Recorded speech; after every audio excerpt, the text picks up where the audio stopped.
So in this video, tuturuan kita kung paano gumamit ng scientific mode sa calculator. Diba? Kapag nag-equal ka, ang function kasi niyan kapag sobrang laki ng value ng isang na-calculate mo, ang lalabas is naka-scientific notation. See? Sabihin natin random. Yan.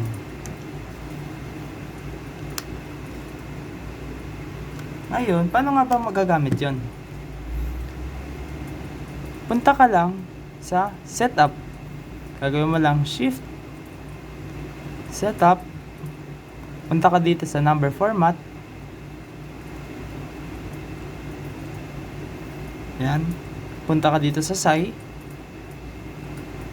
Tapos 3. Tapos ayan.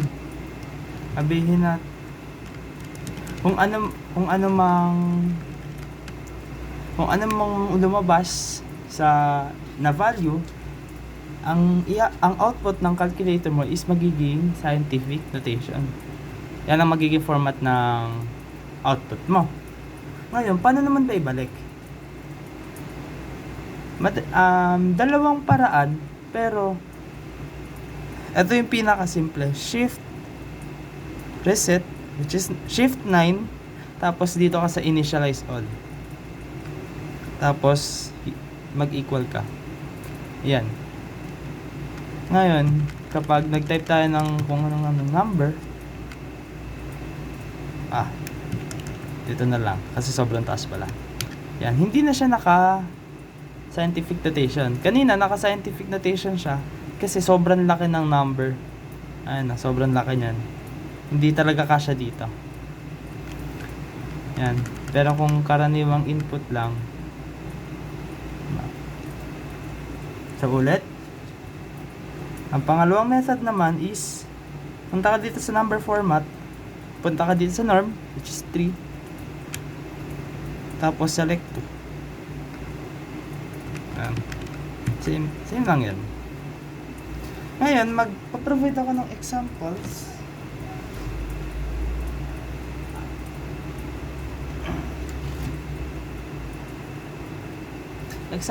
Para masagutan para ma-apply natin ang paggamit ng Sci3. Ngayon,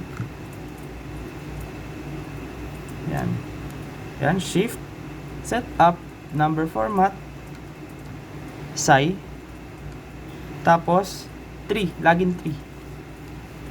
Yan, 3. Yan, input natin to.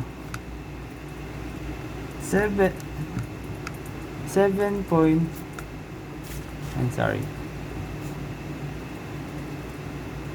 Alam.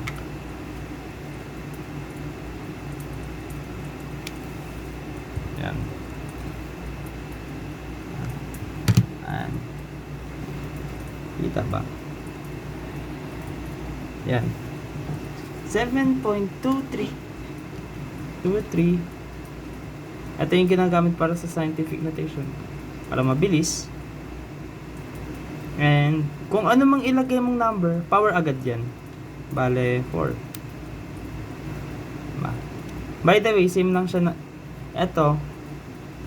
Same lang siya as times 10 to the power of 4.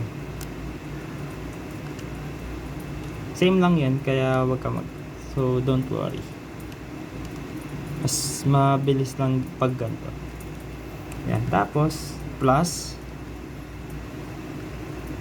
1.56 times 10 to the power of 5. Ito ang lalabas sa sagot niyan. Equals 2.28 times 10 to the power of 5. Sa minus naman, testing natin kung tama ba.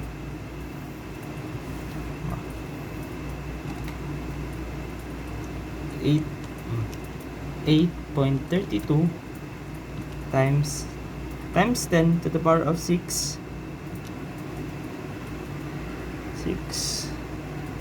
minus 1.01 power 7. Ito yung magiging sagot.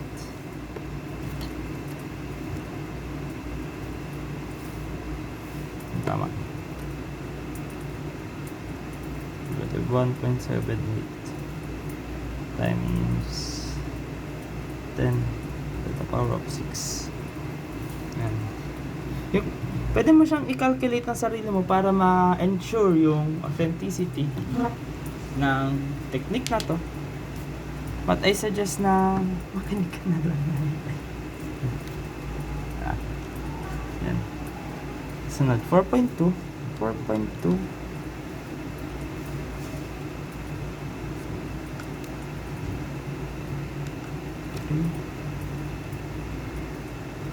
3.5 10 tapos 10 yan, lalabas na sagot yan pas to 1.47 times 10 to the power of 6. Napaka useful kasi sobrang bilis, sobrang dali lang. Ma-input mo na lang, hindi ka na mahihirapan. Eto, tulad na ito, medyo hassle kapag division, di ba? Pero try natin. Lalo na tong number 5 kasi sobrang daming dapat i-solve neto kapag hindi ka pa gumagamit ng side tree. 9.6 5 4.83. Yan, o sakto 2.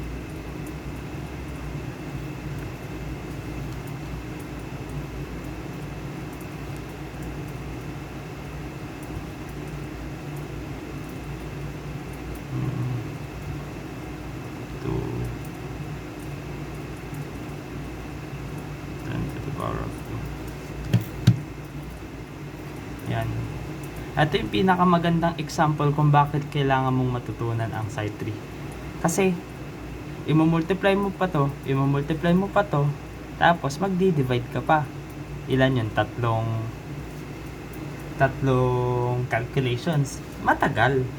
Pero kapag meron ka side tree, i-input mo na lang. 9.8. Tapos yung power, 3.72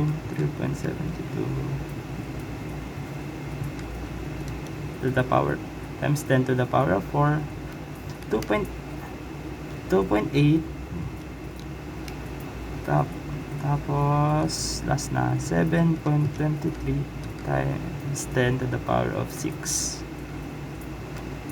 Yan na. Ito yung final answer, 'di ba? Sobrang bilis lang.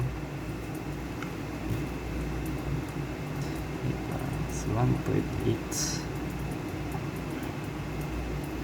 to the power of negative 4. So, ayun lang. Sana may matutunan ka. Naintindihan mong pagkaka-explain ko.